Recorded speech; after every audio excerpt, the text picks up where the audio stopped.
Hoy vamos a explorar una idea que, de verdad, es fascinante. Cómo hemos visto al otro a lo largo de la historia. Es un viaje que nos va a llevar por el asombro, el poder y, sí, también por la ciencia.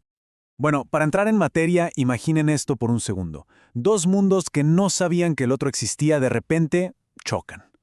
¿Qué es lo primerito que pasa? ¿Cuál es esa reacción humana fundamental cuando uno se encuentra con alguien totalmente diferente?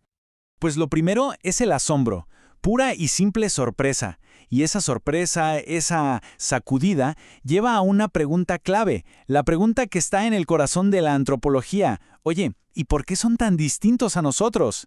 Es justo ahí, en esa mezcla de curiosidad y shock, donde nace todo. Pero claro, sería muy bonito si todo se quedara en simple curiosidad, ¿no? La realidad, como casi siempre, es mucho más complicada. Ese asombro inicial muchas veces se transformó muy rápido en otra cosa. El encuentro de culturas casi nunca fue entre iguales. Casi siempre hubo uno que llegó para dominar. Y para entender eso, tenemos que hablar de un concepto clave: la situación colonial. Y ojo, esto no es solo una guerra y ya. No, es algo mucho más profundo. Es una dominación total.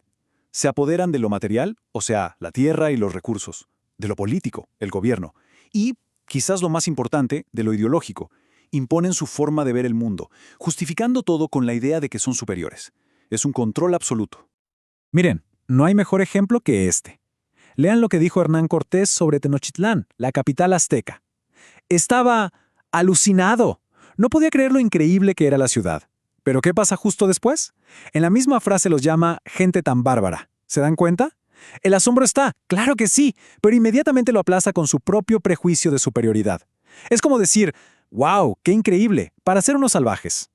Y aquí la cosa se pone todavía más interesante, porque justo en medio de toda esta expansión, de este dominio global, nace oficialmente una ciencia para estudiar al otro. ¿Y quién era ese otro? Exacto, los pueblos que estaban siendo colonizados. La antropología, como disciplina formal, nace en este caldo de cultivo.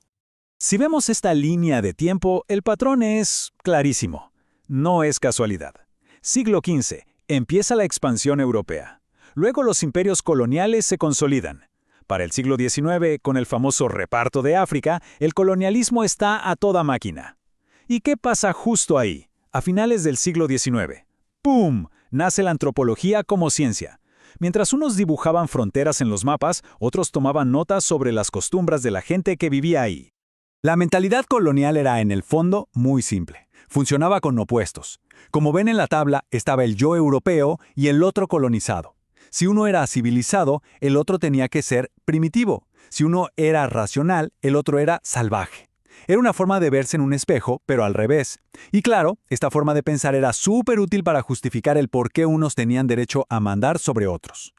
Entonces, ¿qué hizo la antropología en sus primeros años? Pues muchas veces se dedicó a ponerle un sello de ciencia a estas ideas. Se inventaron unas supuestas escalas evolutivas. Imaginen una escalera.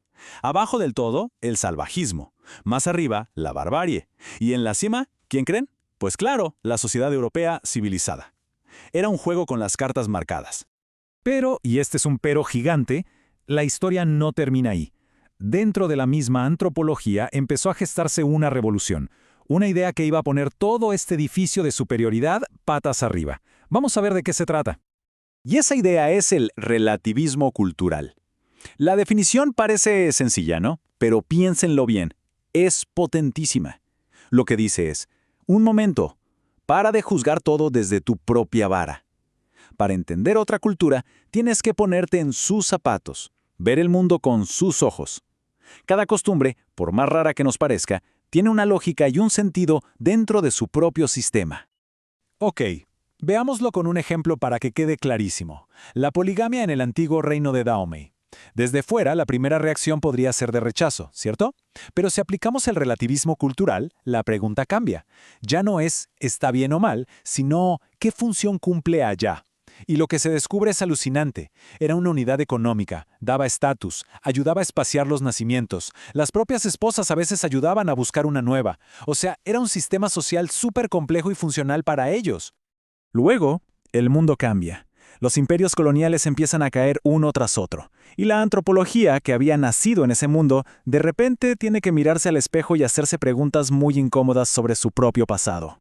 Y es que con la descolonización, los antropólogos tuvieron que descubrir algo que siempre había estado ahí, pero que convenientemente habían ignorado: la violencia y la injusticia de la situación colonial. Se dieron cuenta de que estudiar una cultura como si estuviera en una burbuja, sin ver la dominación que sufría, era contar solo la mitad de la historia. Fue un momento de crisis y de cambio radical. A ver, el relativismo cultural fue un paso de gigante, ¿estamos de acuerdo? Nos enseñó a respetar. Pero aquí viene la pregunta del millón. ¿Basta con decir, qué diferente, qué interesante, y ya está? ¿Qué pasa si esa diferencia cultural implica que un grupo domine a otro? Ahí también decimos, bueno, es su cultura y nos lavamos las manos. Claro, ahí es donde el relativismo simple o ingenuo se queda corto. Porque si no analizamos las relaciones de poder, corremos el riesgo de terminar justificando cosas terribles. El ejemplo más brutal fue el apartheid en Sudáfrica. El gobierno racista de allí decía, no, si no es discriminación, es que estamos protegiendo las diferentes culturas. Usaron la idea de la diversidad cultural como una excusa para un sistema de opresión salvaje. Y todo esto nos aterriza de golpe en el mundo de hoy. Un mundo globalizado donde la relación entre nosotros y los otros es, si cabe, todavía más enredada. Porque la globalización no nos hizo a todos iguales, ni de lejos. Al contrario, ha creado una nueva división. Por un lado, está la gente que vive en un mundo global. Viajan, se conectan, y por otro, la gran mayoría, que está atrapada en su realidad local, muchas veces con menos oportunidades. Hoy en día, ser local en un mundo globalizado puede ser una señal de desventaja.